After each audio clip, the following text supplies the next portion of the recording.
Selamat malam semuanya, saya Sona Sembiring dengan NPM 2251093. Jadi tujuan saya membuat video ini ialah untuk memenuhi syarat ujian tengah semester Hukum Perlindungan Konsumen dengan dosen pengampu Elina Kartini SHMH. Jadi saya akan membahas mengenai pentingnya perlindungan konsumen di era digital. Sebelumnya, apa sih itu konsumen? Konsumen ialah setiap orang yang memperoleh atau memakai suatu produk yang berasal dari pedagang atau pelaku usaha. Jadi, konsumen merupakan pemakai barang terakhir yang dibeli melalui e-commerce dari penjual. Konsumen dikategorikan dapat menguntungkan bagi pelaku bisnis, di mana konsumen di sini bertindak untuk membeli suatu produk yang dijual oleh si pelaku usaha, baik di e-commerce maupun di toko-toko offline yang bisa dibeli secara langsung. Oleh karena itu, konsumen memerlukan perlindungan hukum untuk melindungi transaksi jual beli yang dilakukan oleh penjual kepada pembeli. Nah, apa sih yang menjadi tujuan dalam perlindungan konsumen itu? Tujuannya ialah untuk menjamin hak-hak konsumen seperti memperoleh informasi yang akurat tentang produk yang mereka beli, serta mendapatkan pelayanan yang baik atau kejujuran pelaku usaha. Apa sih arti dari memperoleh informasi yang akurat? Jadi artinya ialah pelaku bisnis harus memberitahukan informasi mengenai produk-produk yang mereka jual itu dengan jujur mengenai kualitas produk, harganya. Itu mereka harus memberitahukan kepada konsumen bahwa produk itu berkualitas dengan harga yang sudah ditentukan. Jadi pelaku bisnis harus memberitahukan informasi yang sebenarnya kepada konsumen, agar konsumen mempercayai produk yang mereka beli di tempat pelaku bisnis ini. Nah, hukum perlindungan konsumen sangat penting di era digital ini, yaitu untuk memberikan perlindungan dan keamanan kepada konsumen dalam hal penipuan atau praktik tidak adil yang dilakukan pelaku bisnis untuk mendapatkan keuntungan atas pesaing yang menyesatkan si konsumen. Dengan adanya perlindungan konsumen, dapat mencegah konsumen diperlakukan dengan buruk atau disesatkan oleh si pelaku bisnis. Hukum perlindungan konsumen dilakukan untuk meningkatkan kesadaran dalam melindungi diri dari si pelaku bisnis yang tidak bertanggung jawab dalam menjalankan usahanya. Yang pada intinya, hukum perlindungan konsumen itu sangat penting untuk memberikan rasa aman karena ada hukum yang melindungi konsumen jika terjadi penipuan yang dibuat oleh si pelaku usaha. Selanjutnya, konsumen memiliki hak-hak. Nah, definisi hak sendiri ialah hak untuk mendapatkan sesuatu atau memperoleh sesuatu. Jadi maksudnya di sini konsumen memiliki hak untuk memperoleh atau mendapatkan suatu produk. Nah, jadi menurut Undang-Undang Perlindungan Konsumen pada pasal 4 memiliki beberapa hak-hak konsumen. Yang pertama ada hak atas kenyamanan, keamanan, dan keselamatan dalam mengkonsumsi barang dan atau jasa. Jadi mungkin maksudnya di sini ialah mendapatkan keamanan atas produk yang mereka pakai atau mereka gunakan, yang membuat konsumen merasa nyaman dan selamat ketika memakai atau menggunakan produk itu. Yang kedua ada hak untuk memilih barang dan atau jasa serta mendapatkan barang dan atau jasa tersebut sesuai dengan nilai tukar dan kondisi serta jaminan yang dijanjikan. Jadi mungkin di sini maksudnya ialah konsumen memiliki hak untuk memilih barang apa yang akan dibeli atau dipakai, serta mendapatkan barang yang sesuai, yang berkualitas. Jika konsumen tidak mendapatkan barang yang sesuai dengan yang diinginkan, maka ia dapat mengembalikan produk tersebut kepada pelaku bisnis.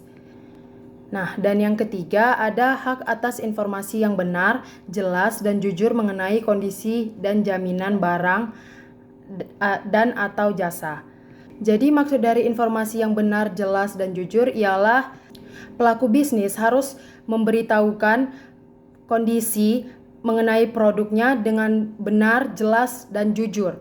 Seperti tidak ada kerusakan pada produk dan produknya memiliki kualitas yang baik dan membuat harga yang sebenarnya. Selanjutnya yang keempat, hak untuk didengar pendapat dan keluhannya atas barang dan atau jasa yang digunakan. Jadi di sini maksudnya ialah konsumen berhak untuk didengar terhadap pendapat atau keluhannya terhadap suatu barang yang mereka beli. Contohnya seperti konsumen memberikan kritikan kepada produk yang penjual bisnis ini jual, bahwa produk yang mereka jual ini tidak sesuai dengan ekspektasi di video. Dan mungkin keluhannya itu seperti konsumen mendapatkan barang yang kekecilan. Padahal si pembisnis ini mengatakan bahwa ini baju yang oversize yang bisa digunakan oleh siapa aja. Namun kenyataannya pas barang sudah sampai, barang yang didapatkan kekecilan. Nah, ini oleh karena itu konsumen dapat memberitahukan keluhan mereka di kolom komentar platform-platform e-commerce. Jadi si pebisnis harus mendengarkan pendapat atau keluhan tersebut. Nah, yang kelima ada hak untuk mendapatkan advokasi, perlindungan, dan upaya penyelesaian sengketa perlindungan konsumen secara patut. Advokasi berarti konsumen mendapatkan bantuan dalam memahami hak-hak mereka serta mendapatkan solusi jika mereka mengalami masalah dalam pembelian suatu barang. Dan untuk perlindungan, mereka memiliki hak untuk dilindungi secara hukum atas penipuan atau perlakuan buruk si pelaku usaha. Selanjutnya, penyelesaian sengketa. Penyelesaian sengketa ialah menyelesaikan atau memecahkan masalah melalui mediasi atau pengadilan. Jadi ketika si konsumen mendapatkan masalah, mereka bisa menyelesaikan masalah tersebut melalui mediasi atau ke ranah pengadilan. Yang keenam ada hak untuk mendapat pembinaan dan pendidikan konsumen, yang artinya konsumen mendapatkan pemahaman atas kesadaran hak untuk mengetahui cara penggunaan, contohnya penggunaan aplikasi, lalu dapat memilah produk dalam transaksi online. Yang ketujuh ada hak untuk diperlakukan atau dilayani secara benar dan jujur serta tidak diskriminatif. Sudah jelas bahwa pelaku usaha harus melayani konsumen sesuai dengan SOP, yaitu menyampaikan informasi tentang suatu produk dengan yang sebenarnya. Contohnya seperti pelaku bisnis sedang mempromosikan produk mereka melalui video. Maka si pebisnis harus menyampaikan informasi mengenai kondisi atau kualitas barang yang sebenarnya. Bahkan memberitahukan harga dengan jujur. Dan biasanya untuk membuat rasa senang kepada konsumen, pelaku bisnis akan membuat diskon besar-besaran di birthday sale. Yang kedelapan ada hak untuk mendapatkan kompensasi ganti rugi apabila barang atau jasa yang diterima tidak sesuai dengan perjanjian atau tidak sebagaimana mestinya. Cukup jelas ya bahwa ketika konsumen mendapatkan barang yang tidak sesuai dengan yang mereka inginkan atau yang dibeli melalui toko tersebut tidak sesuai dengan yang di video, contohnya seperti mereka mendapatkan barang rusak, maka pelaku usaha memiliki tanggung jawab untuk mengganti produk tersebut. Dan yang terakhir ada hak-hak yang diatur dalam ketentuan peraturan perundang-undangan lainnya. Selanjutnya, tantangan yang dihadapi perlindungan konsumen di era digital ini. Apa sih yang menjadi tantangan dalam jual beli di era digital ini? Nah, seperti yang kita ketahui dan banyak kita dengar juga, salah satunya penipuan atau perbuatan curang si pelaku bisnis. di mana ia menjual suatu produk, namun ia tidak mengirimkan barang tersebut, padahal si konsumen sudah membayar produk tersebut. Lalu terkait dengan produk yang tidak sesuai dengan video promosi yang mereka lakukan, di mana terjadinya kerusakan barang atau contoh-contoh lainnya. Selanjutnya, ada contoh kasus nyata yang pernah terjadi, yaitu kasus Indomie di Taiwan, di mana saat itu Indomie mendapatkan larangan untuk dipasarkan di Taiwan karena Indomie disebut mengandung bahan pengawet yang berbahaya untuk manusia. Karena zat yang terkandung pada Indomie umumnya digunakan untuk membuat kosmetik.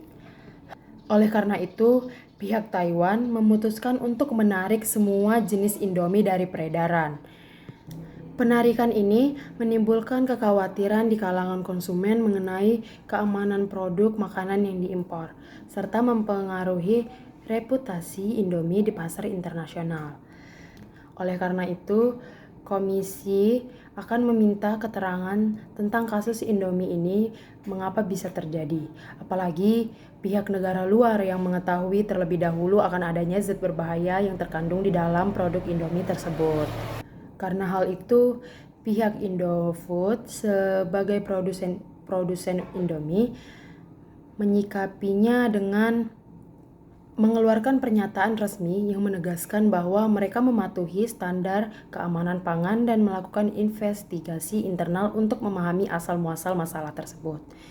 Dan yang kedua, pihak Indofood berjanji untuk meningkatkan prosedur pengawasan kualitas dan keamanan produk, termasuk dari pengujian yang lebih ketat terhadap bahan baku produk Indomie untuk mencegah kejadian yang sama di masa yang akan datang. Dan yang ketiga, Indofood berkoordinasi dengan otoritas kesehatan dan regulasi di negara-negara lainnya untuk memastikan bahwa produk yang mereka distribusikan adalah produk yang aman dan sesuai dengan regulasi. Nah, dari kasus penarikan Indomie di Taiwan menyoroti bahwa pentingnya perlindungan konsumen dalam konteks keamanan pangan, di mana produsen memiliki tanggung jawab hukum untuk memastikan produk aman dan memberikan informasi yang akurat, seperti membuat keterangan komposisi yang akurat di balik kemasan produk Indomie tersebut. Dalam situasi ini, tindakan cepat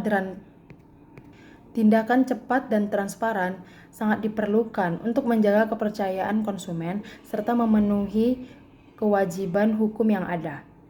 Perlindungan konsumen yang efektif ialah memerlukan kolaborasi antara produsen, pemerintah, dan masyarakat untuk menciptakan lingkungan pasar yang aman dan adil.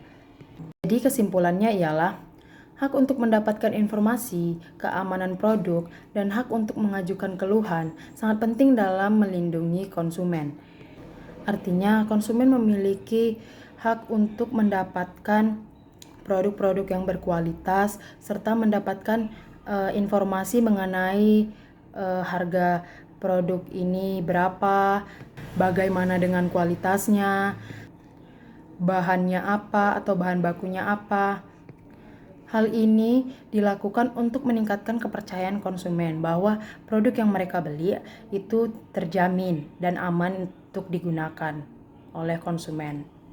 Nah, penarikan produk yang diambil oleh produsen dalam pemulihan adalah contoh nyata dari upaya untuk memenuhi kewajiban hukum dan menjaga kepercayaan konsumen.